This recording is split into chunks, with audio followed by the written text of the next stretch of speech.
ನೀವು ಭಗವಂತನ ಒಂದು ಸಹಕಾರ ಅನುಗ್ರಹ ಇಲ್ಲದೇ ಇದ್ದರೆ ನೀವು ಏನು ಮಾಡುವುದಕ್ಕೂ ಸಾಧ್ಯ ಇಲ್ಲ. ನೀವು ಶಿವರಾತ್ರಿ ಪೂಜೆ ಮಾಡಬೇಕು ಅಂದರೆ ಹಸಿವು ಜಾಸ್ತಿ ಆದರೆ ಏನೋ ತಿಂದುಬಿಡ್ತೀರಾ, ವ್ರತ ನಿಯಮ ಅನ್ನತಕ್ಕಂಥದ್ದು ಹೋಗಿಬಿಡುತ್ತೆ.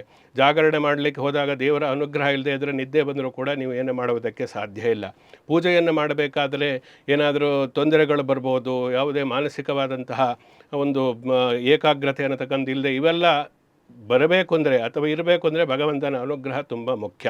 ತೇನ ವಿನ ತೃಣಮಪಿ ನ ಚಲತಿ. ಭಗವಂತನ ಸಂಕಲ್ಪ ಇಲ್ಲದೆ ನಾವು ಪೂಜೆಯನ್ನು ಮಾಡುವುದಕ್ಕೆ ಸಾಧ್ಯವೇ ಇಲ್ಲ. ನ ರುದ್ರೋ ರುದ್ರಮರ್ಚಯೇತ್ ಅಂತೇಳಿ ಹೇಳ್ತಾರೆ. ನೀವು ರುದ್ರನಾಗಿ ರುದ್ರನನ್ನು ಪೂಜೆಯನ್ನು ಮಾಡಬೇಕೇ ಹೊರತು ನಾನು ಮನುಷ್ಯ ಅನ್ನತಕ್ಕಂತಹ ಭಾವನೆಯಿಂದ ಮಾಡಿದರೆ ಮಾಡೋದಕ್ಕಾಗೋದಿಲ್ಲ. ಮನುಷ್ಯ ಸಹಜವಾದಂತಹ ಎಲ್ಲ ಅರಿಷಡ್ವರ್ಗಗಳು ಬಂದುಬಿಡುತ್ತೆ, ರಾಗದ್ವೇಷಗಳು. ಆದ್ದರಿಂದ ನಾವು ಪೂಜೆಯನ್ನು ಮಾಡಬೇಕಾದರೆ ಮೊದಲು ನಾವು ಆಗಲೇ ಹೇಳಿದೆ, ಇದರಲ್ಲಿ ಶಿವರಾತ್ರಿಯಲ್ಲಿ ಪ್ರಮುಖವಾಗಿರತಕ್ಕಂಥದ್ದು ಉಪವಾಸ, ನಂತರದಲ್ಲಿ ಜಾಗರಣೆ. ಇವೆರಡೂ ಸಿದ್ಧಿ ಆಯಿತು ಅಂದರೆ ಪೂಜೆಯನ್ನು ನಾವು ಮಾಡ್ಬೋದು.